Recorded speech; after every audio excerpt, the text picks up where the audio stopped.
एक छोटा सा बॉक्स ओपन होता है जिसको हम क्या बोलते हैं, रन ऑप्शन के नाम से हम जानते हैं। अब इसमें हम आपका विन वर्ड लिखेंगे। क्या लिखेंगे? विन वर्ड लिखेंगे तो जाकर आपका एमएस वर्ड ओपन हो जाएगा। ठीक है, जहां पर आपका एमएस वर्ड लिखा हुआ है माइक्रोसॉफ्ट वर्ड, इसको क्या बोलते हैं? टाइटल बार के नाम से जानते हैं। File, home, insert, page layout, reference, mailing, review और व्यू, इसको क्या बोलते हैं? फाइल बार या मेन्यू बार के नाम से हम जानते हैं। होम टैब को 5 कैटेगरी में बांटा गया है। क्लिपबोर्ड, फॉन्ट, पैराग्राफ, स्टाइल और एडिटिंग। ये पांचों को हम रिबन बार के नाम से जानते हैं। ठीक है, जिस पे काम करते हैं उसको क्या बोलते हैं? वर्किंग एरिया बोलते हैं। ठीक है, पेज को लेफ्ट राइट करना होगा तो हॉरिजॉन्टल स्क्रॉल बार का यूज कर लेते हैं, और पेज को अप डाउन करना होगा तो वर्टिकल स्क्रॉल बार का यूज कर लेते हैं। पेज को जूम करना होगा तो जूम कंट्रोल का यूज करते हैं। जूम का मिनिमम साइज क्या होता है?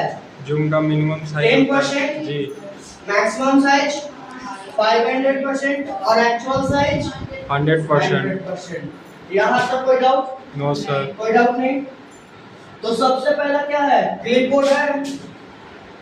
ठीक है, क्लिपबोर्ड में क्या होता है? कट, कॉपी, पेस्ट और फॉर्मेट पेंटर। किसी भी टेक्स्ट को कट करके हम पेस्ट कर सकते हैं, किसी भी टेक्स्ट को हम कॉपी करके क्या कर सकते हैं? पेस्ट कर सकते हैं।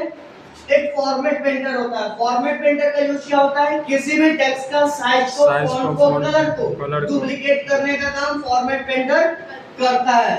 सेकंड आपका हो गया फॉन्ट। फॉन्ट में हम यहाँ से स्टाइल चेंज कर सकते हैं। ठीक है, साइज इंक्रीज डिक्रीज कर सकते हैं, बोल्ड कर सकते हैं। इटैलिक में हल्का सा वर्ड आपका झुक जाता है। अंडरलाइन, किसी भी वर्ड के नीचे आपको अंडरलाइन करना है तो हम किसी भी वर्ड के नीचे हम अंडरलाइन कर सकते हैं। आपका स्ट्रेट थ्रू, कोई वर्ड गलत है, मान लीजिए कि वर्किंग एरिया का स्पेलिंग क्या है? गलत है, तो इसको काटने का काम कौन करेगा? Straight through. उसके बाद सबस्क्रिप्ट, केमिकल फार्मूला लिखना होगा। क्या लिखना होगा? केमिकल फार्मूला लिखना होगा तो सबस्क्रिप्ट का यूज करेंगे, और मैथमेटिकल फार्मूला लिखना होगा तो सुपरस्क्रिप्ट का यूज कर लेंगे। ठीक है, उसके बाद टेक्स्ट हाइलाइट, किसी भी टेक्स्ट के पीछे आपको हाईलाइट करना है तो टेक्स्ट हाईलाइट का यूज करते हैं। उसके बाद क्या है? Text colour. जैसे मान लीजिए कि वर्किंग एरिया किससे लिखे हैं? ब्लू कलर से। फिर आपका यहाँ ब्लैक कलर, मतलब ये हम किसी भी टेक्स्ट का कलर चेंज कर सकते हैं ना जी, जो भी अपने अनुसार हम टेक्स्ट का कलर चेंज कर सकते हैं। फिर उसके बाद होता है change case. Change case 5 type का होता है: sentence case, upper case, lower case, capitalise each word और ट्रूगल केस। देख लीजिए यहाँ पर जी। सबसे पहला क्या है? सेंटेंस केस का यूज होता है किसी भी टेक्स्ट का फर्स्ट लेटर कैपिटल होगा उसको हम सेंटेंस केस कहते हैं।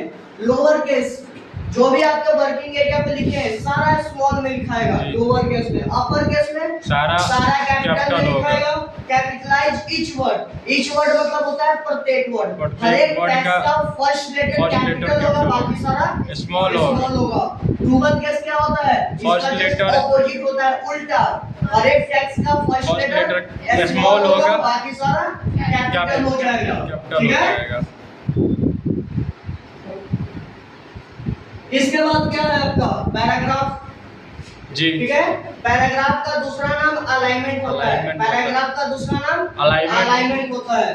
अलाइनमेंट आपका 4 टाइप का होता है: left alignment, centre alignment, right alignment, justify. किसी चीज को राइट में रखना है तो राइट अलाइनमेंट कर लेंगे, सेंटर में रखना होगा तो सेंटर अलाइनमेंट कर लेंगे, और लेफ्ट में रखना होगा तो लेफ्ट अलाइनमेंट कर लेंगे। एक होता है जस्टिफाई होता है कि दोनों साइड आपको इक्वल करना है तो जस्टिफाई के मदद से हम इक्वल कर सकते हैं।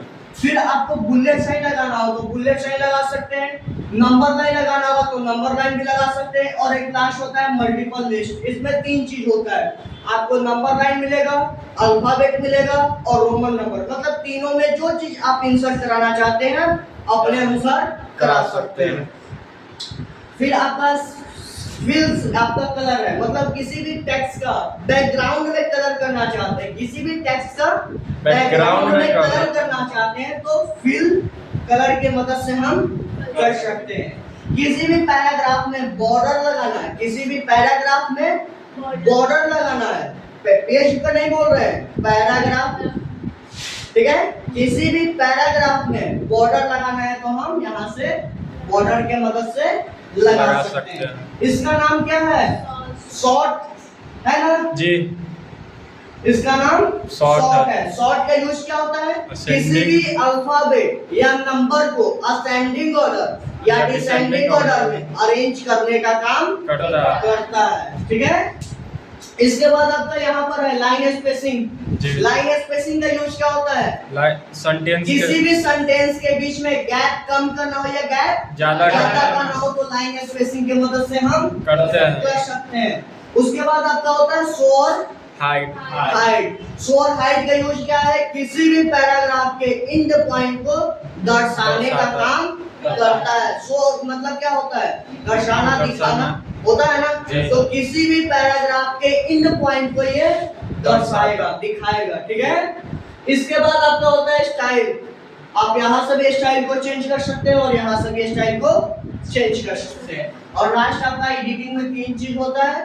फाइंड मतलब खोजना, रिप्लेस मतलब हटाना और सिलेक्ट ऑल मतलब एक बार में टोटल डाटा को हम सिलेक्ट कर सकते हैं, ठीक है। यहाँ तक कोई डाउट? No sir. नहीं, तो एक चीज यहाँ पर छूट गया है, क्लियर फॉर्मेटिंग जी, ठीक है। क्लियर फॉर्मेटिंग का यूज क्या होता है कि जैसे अपने वर्किंग एरिया पे हम बोल्ड, इटैलियन, अंडरलाइन मतलब सारा फंक्शन का यूज हम कर लेते हैं, ठीक है। अब चाहते हैं कि जैसे शुरुआत में लिखे हैं ना वैसा हो जाए, मतलब नॉर्मल फॉन्ट, तो क्या करेंगे? क्लियर फॉर्मेटिंग का क्लिक कर देंगे। आपका जो चीज लगाए होंगे बोल्ड, इटैलिक, अंडरलाइन सारा चीज को हटा के नॉर्मल फॉन्ट में कन्वर्ट कर। पर एक चीज को ये नहीं हटाता है, टेक्स्ट हाईलाइट, ठीक है। टेक्स्ट हाईलाइट को ये नहीं हटा पाता है क्लियर फॉर्मेटिंग, ठीक है। बस यही है होम टेक्स्ट का, ठीक है।